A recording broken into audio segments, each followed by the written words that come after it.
तो हेलो दोस्तों, आज हम करने वाले हैं क्लास 7 इंग्लिश का चैप्टर 6 जीरो आवर। इस चैप्टर के ऑथर है अलेक्जेंडर ब्लेड। वो एक पॉपुलर साइंस फिक्शन ऑथर है। इनकी कुछ अलग स्टोरीज है, द ब्रेन और द प्लॉटर्स। तो चैप्टर के शुरुआत में बॉबी जो हमारा मेन कैरेक्टर होता है, उसके फादर ऑलरेडी निकल चुके होते हैं घर से।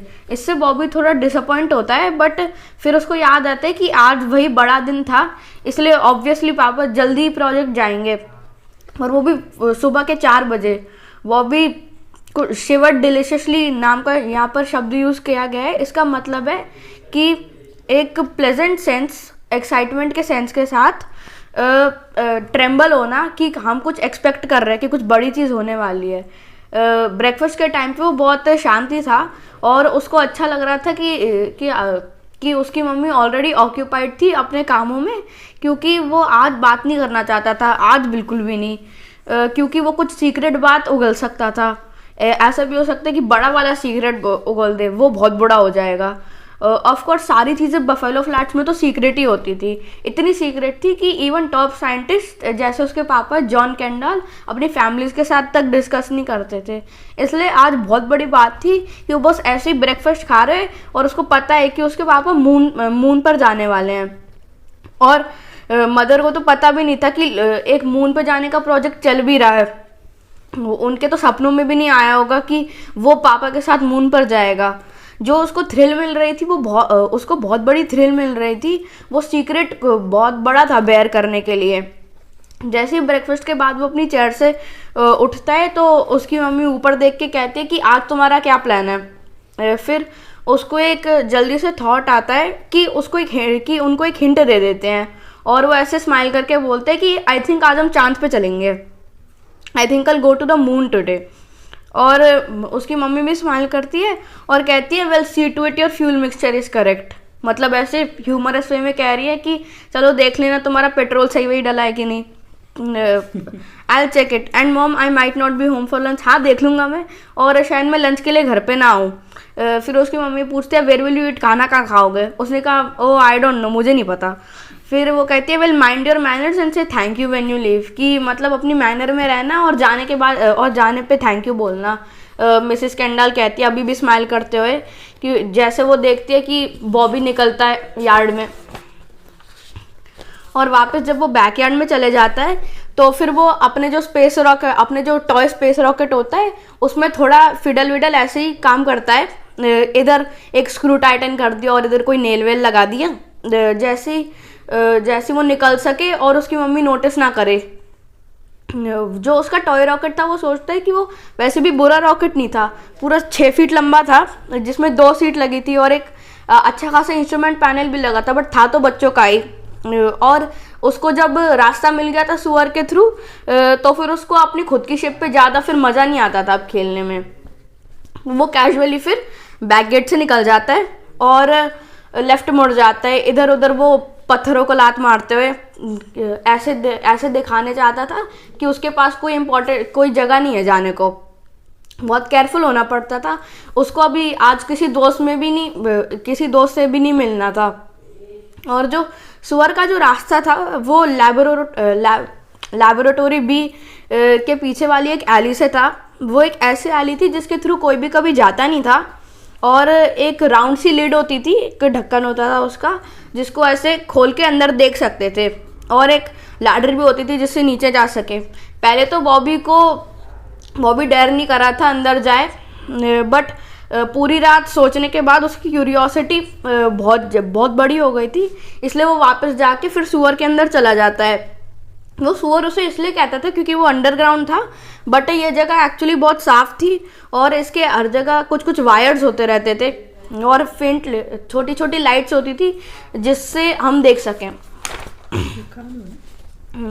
फिर उसको एक बड़ा सा ड्रोम मिलता है। ड्रोम ऐसी चीज़ होती है जहाँ से रॉकेट्स और प्लेन्स वगैरह टेक ऑफ करते हैं, जहाँ पर वो रॉकेट बना रहे होते हैं। वो बहुत स्मूथ स्लीक ब्यूटीफुल सा था और इतना बहुत शाइन कर रहा था कि वो बस थोड़ी देर उसको घूरता ही रहा। फ्लोर के थ्रू जो ग्रेटिंग थी, जो शायद एयर सर्कुलेशन वगैरह की होगी।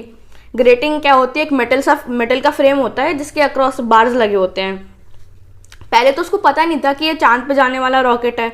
बट जब वो एक दो बार वापस गया वहाँ पर, तो एक दिन दो साइंटिस्ट उसको दिखे जो उसके पास में ही खड़े होके बात करने लगे। उनमें से एक उसके पापा ही थे। बॉबी ऑलमोस्ट उनको बुलाने वाले थे, बट तभी उसने अपने आप को रोक लिया और बस उन्हें सुनने लगा। और उसको पता चला कि रॉकेट चांद पे जा रहा था। और मज़े की बात थी क्योंकि वहाँ पर जब पूरी अंडरग्राउंड लैब में भी कि वो धीमी आवाज़ में बात कर रहे थे और फिर भी ज़्यादा बता नहीं रहे थे। और अब तक उसे 3 दिनों के लिए पता ही था कि 4 बजे उसकी वहाँ की छत खुल जाएगी और जो ड्रोन था उसको एक ब्लास्ट पिट बना देंगे। ब्लास्ट पिट होता क्या है, जब कोई भी धमाका होता है तो फिर वहाँ पे ग्लास जो होल जो छूटता है उसको ब्लास्ट पिट कहते हैं। और फिर रॉकेट होएगा वो स्पेस के थ्रू चांद तक पहुँच जाएगा। श्योरली तो उसे इतना ही पता था। कोई भी आदमी ने ये नहीं बताया था कि मून के पहले ट्रिप पे जाएगा कोई, बट बॉबी को पता था कि उसके पापा ही जाएंगे, उनको ही जाना पड़ेगा क्योंकि वो बफेलो फ्लैट्स के सेकंड बिगेस्ट साइंटिस्ट थे। वो बस प्रोफेसर श्लाइमर थे, उनके ही सेकंड था। और जो प्रोफेसर श्लाइमर ना बहुत ही ज़्यादा बूढ़े थे और वो ट्रिप कर नहीं पाते, और इससे बस उसके पापा ही बचे थे और कोई बंदा था नहीं जो इस मिशन पे जाने के लिए स्मार्ट इनफ था। खुद जाने का आइडिया उससे कल आया था जब उसे रॉकेट के पास में एक बड़ी सी ग्रेटिंग मिली थी। ग्रेटिंग होती क्या है, एक मेटल फ्रेम होता है जिसके अक्रॉस बार्स लगे रहते हैं। यहाँ पे एक पिक्चर भी दी है, ये ग्रेटिंग होती है।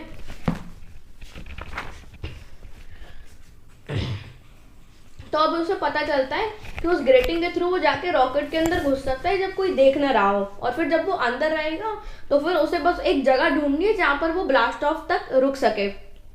पहले उसके बारे में सोचने में उसे डर लग रहा था थोड़ा, बट बाद में उसने सोचा कि उसके माँ बाप कितने प्राउड होंगे, तो उसने अपना माइंड बदल लिया।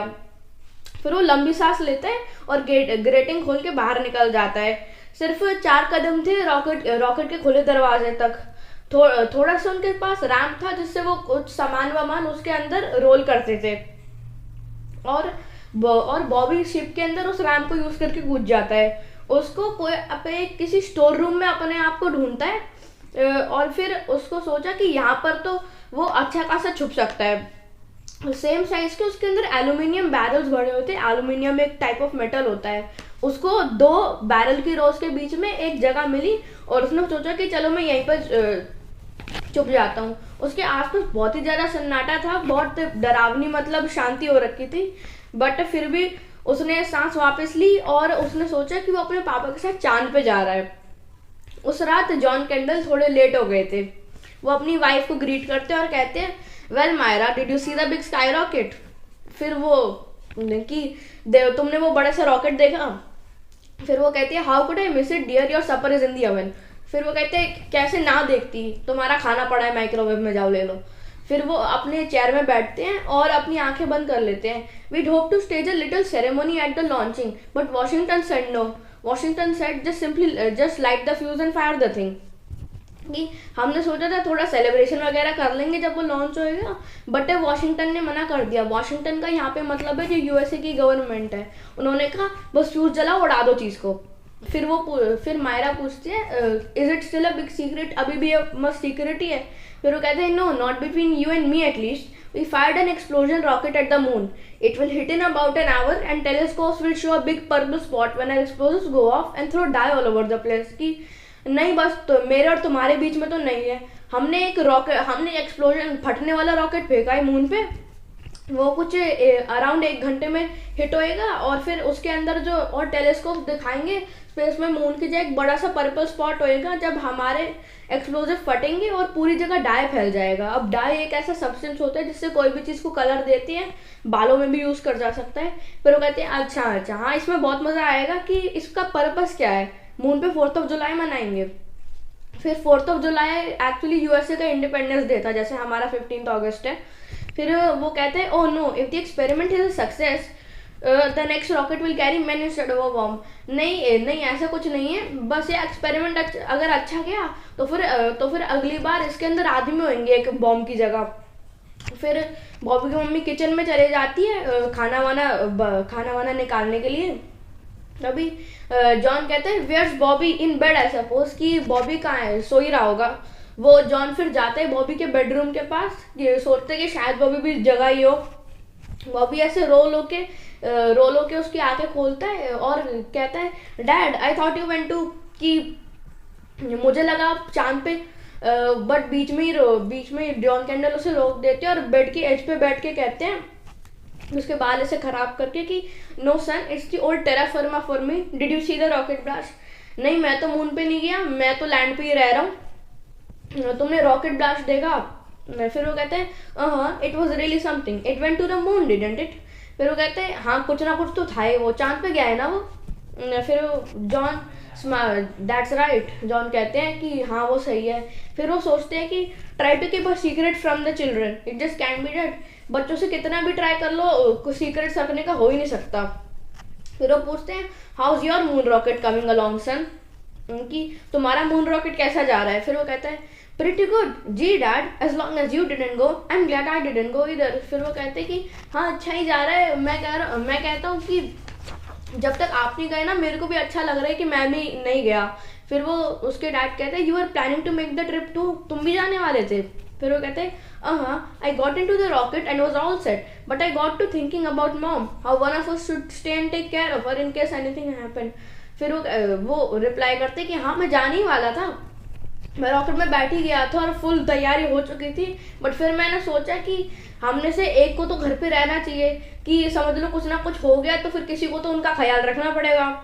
फिर वो कहते हैं, फिर उसके पापा कहते हैं, smart thinking son, now you get to sleep, I have a little time tomorrow, let will play some ball. वो उसके पापा कहते हैं, हाँ स्मार्ट थिंकिंग, बहुत सही सोचा, अब तुम सो जाओ, कल मेरे पास थोड़ा सा फ्री टाइम है, हम कुछ कैच वगैरह खेल लेंगे। फिर बॉबी कहता है, दैट विल बी फन, हाँ उसमें मज़ा आएगा। फिर जॉन कैंडल बेडरूम से निकलते हुए स्माइल करता है कि बच्चे कितने वंडरफुल होते हैं, उनको कुछ पुराने लकड़ी के कट्टे वगैरह दे दो, एक स्टीयरिंग व्हील, वो बस अपनी इमेजिनेशन से चांद पे जाने की शिप ही बना सकते हैं। इतना मस्त दुनिया, इतनी मस्त सपने की दुनिया थी तुम्हारी, too bad they had to grow out of it. अभी आखिरी लाइन ऑथर ने इसलिए यूज करी है कि उसके पापा को फिर भी अभी तक पता नहीं चला था कि बॉबी एक्चुअल रॉकेट से मून पे जाने वाला था। तो एक kind of touch of humour लाना है स्टोरी के लिए। ओके, आज के लिए बस इतना ही, बाय।